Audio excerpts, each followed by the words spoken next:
আমরা এখন পিসা সেন্ট্রালের একটি রেস্টুরেন্টে আছি। রেস্টুরেন্টটির নাম হচ্ছে ফুড পয়েন্ট। এটি বাংলাদেশি একটা রেস্টুরেন্ট এবং আজকে চিন্তা করলাম আমরা বাংলাদেশি খাবার খাবো, তো এখানে আসা। তো আপনাদেরকে দেখাই কি কি খাবার আছে এখানে।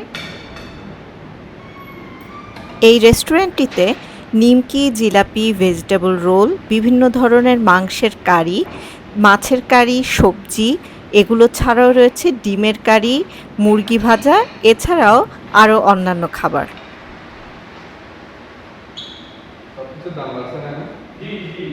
সব জায়গায় বাংলাদেশেও তো। হ্যাঁ সেটাই। আমরা এখানে এখন রাইস নিয়েছি দুটা আর চিকেন। আমরা এখানে বিফ নিয়েছি, বিফের দাম পড়েছে 9 ইউরো। আর সবজি নিয়েছি মিক্সড সবজি, এটা 4 ইউরো, সাথে রাইস। তো আমরা এখন খাওয়া শুরু করছি। রাইস 2 ইউরো, সব মিলে আমরা 15 ইউরোর মধ্যে হয়ে যাবে। খেয়ে দেখি।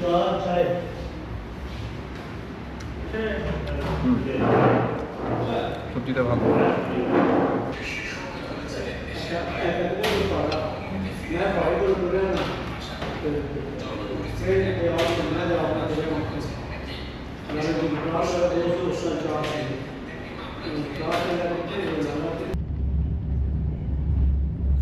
পিসা ঘোরা শেষ করে লাঞ্চ করে আমরা এখন ফিরছি মিলানোর দিকে।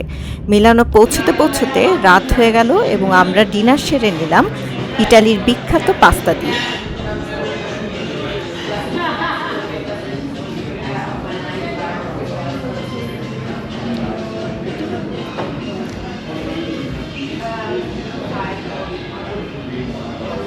খেতে কম হয়েছে, খুব একটা ভালো হয় নাই।